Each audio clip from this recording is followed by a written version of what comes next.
CHICKEN. Use the code CHICKEN in the shop. CHICKEN.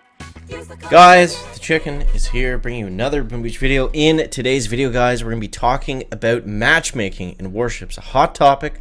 Seems to always be a hot topic with getting people fired up. So we're going to talk exactly about how it works. And we're going to do, since there is no Warships, we're going to be playing Gearhart's War Factory with the only Dr. Vitamin. And I think what we'll do is we'll do Smoky Zooka with Dr. Vitamin. I think that'll be kind of fun. So we'll get that loadout going here. But yeah, so Warships matchmaking, how it works. Now, this is going to be 100% factual, evidence-based, pure logic, nothing else. And then we'll get into kind of, you know, what's been my experience, some of the comments that I've seen from you guys, and everything like that. So right off the bat, guys. Oh, we got some treasure. We'll use brick, I guess. Doesn't matter. So right off the bat, Warships matchmaking is 100% based on stars. The amount of stars that you have is going to match you up with someone with similar stars. And nothing else really comes into play whatsoever. So that being said, as soon as you unlock another engine room, typically you're only matched with people that have that engine room, at least right away. But for the most part, it's still gonna be dependent on stars. So let's get the Zookas going up this way. So what we're gonna do here, I'm actually gonna let them get touched up by the rocket launchers, not the lasers, and not too many of the rocket launchers, because we want the Dr. Vitamins to actually have an effect on them. And they're only going to do that if they're damaged up a little bit. So, yeah, it's essentially 100% star dependent. But you'll also notice when you unlock engine rooms that you're pretty well only matched up with people that have the same amount of engine rooms. So that definitely plays a part as well. But shock here, and let the doctors go wild. But yeah, so like, I know it's confusing, and I know it's kind of weird because a lot of people, myself included, I feel like there's a little bit more going on behind the scenes than what we are told, I guess. But for the most part, or sorry, the only way that it works is with stars. But it seems like as soon as you unlock something or you upgrade something, that you're instantly matched with someone that already has that and more. So I think that definitely plays a little part into it for sure. But yeah, for the most part, it's just stars. Because on the other side, you know, you guys have all, anyone that's played Warships, you've gone against people that have like 2 engine rooms more or 2 engines less at one point if you play enough matches. It's not common, but it does happen. So to go from that extreme, there's no way that it can be solely based on, you know, tech tree pathing and unlocks and upgrades and things like that. So yeah, I know this one's going to be a little bit controversial, guys, but let me know what you guys think down below in that comment section. And yeah, we'll try to figure it out together, but here we go. So we got the Zookas, we got Brick, we got the Doctors. Let's get them all up here. Back. 1, 2. Now, there's not a lot of lasers on this War Factory, which is good. We're just going to flare them, I think, right up here. We have some of our Zookas left, not a lot of them. But the good news is that since most of them are damaged, and the Dr. Vitamins don't heal the other Dr. Vitamins, they won't all just stand there on the corner. They'll actually follow the Zookas up, which is pretty cool. Alright, so we're going to go like this, and let's go 1, 2, and then health pack on the Zooks. Double health pack on the Zooks. Look at this, guys. Look at this. We got 1 Zooka left. And he's not doing much of anything. But if we had a group of Zookas there, we'd probably be okay. You know, I probably let those mortars just decimate everyone. Probably wasn't the smartest thing. But yeah. So yeah, I mean, like, if you take nothing else away, like, it's all just based on the amount of stars that you have for the most part. So, a couple other factors will, like, minutely affect your matchmaking. Engine rooms basically being the biggest thing. But yeah. Essentially, it's all comes down to stars. So I mean, if you start losing, you're going to face guys, like if you go on a huge losing streak, you're going to face guys that are a lot worse. You go on a huge win streak, you're going to face guys that are a lot better, and that's not really disputable. So, yeah, this time let's pre-smoke the beach. And wait a second, we'll flare them up this way.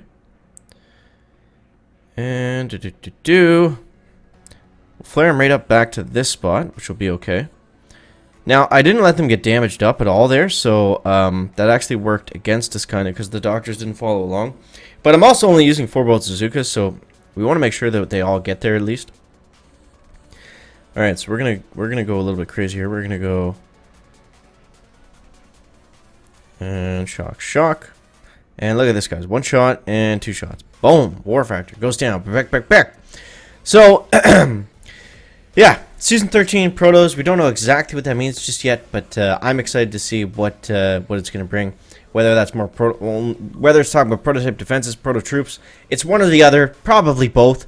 But we'll see. We'll see. I hope that it means more prototype defenses, especially because I feel like that's going to help it be a little bit less of a base race. We can talk about the base race stuff next. We'll just clear our map a little bit here. I'm going to bring a couple more Zookas because Dr. Vitamins, you know, they're good, but Zookas are better. Zookas are, you know, if we're being honest. No Zooka elitist here, obviously, but yeah. So let's talk about base racing next. Why that's an issue. Why some people don't like it, why some people love it, and everything in between. So base racing, when we say that, we say it a lot. We don't really explain it a lot. Essentially all that means is just that given the same tools, you know, everyone has the same tech tree. So given the same tools, it just comes down to who takes down the base first. It's not a question of is the base going to go down. Everyone knows that they're going to be able to take down the base. It's just who's able to do it the fastest. And it causes a lot of the times to go, you know, only by like a handful of seconds, which isn't always the most fun. They're gonna spread like crazy here. That's okay. So that's an issue because you know it gets stale, it gets frustrating, it gets not so fun for everybody. That's kind of stuck playing that sort of meta. I don't know if we're gonna take this down or not. This could go either way. Come on, Zookas, boom! There we go. Sven goes down. Yeah, it just gets frustrating because, you know, all these matches that we play, like hundreds of matches, come down to like a handful of seconds. It gets frustrating over a while. I'm not saying it's the end of the world, and I'm not even saying it doesn't have its place in Warships, but the counter argument is if it's not a base race, people are going to lose too many troops, and then if you don't have instant training, you can't compete. So I definitely understand it from that aspect. You know, instant training in Canadian money is $14 plus tax, $15. Canadian money right now, guys, is worth essentially nothing.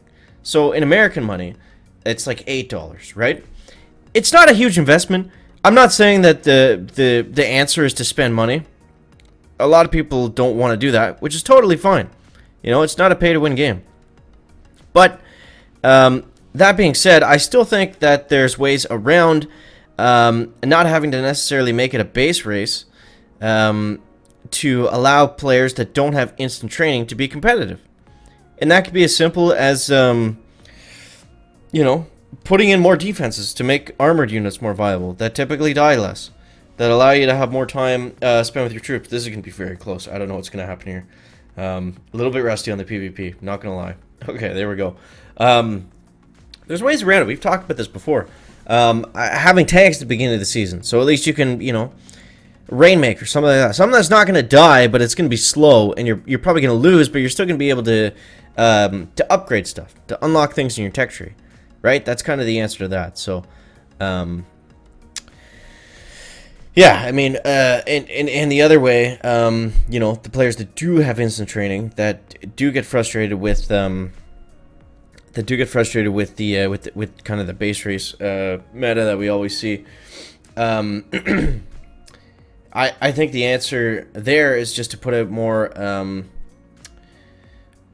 maybe not have certain troops available, not have heavy choppers in there every season, maybe not have seekers or bombardiers every season, where it's just like make it more skill-based, right? Make it like, I don't know if throwing Smoky Zookas in is the answer either, but, you know, something that's a little harder to use that you're not just like, you know, close my eyes and I'm going to clear with, right?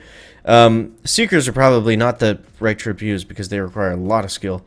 And they're very difficult. But, you know, something like that. Something where it's like, you know, make the bases maybe not that insane, but make the troops that we have to take them down with a little bit harder to use.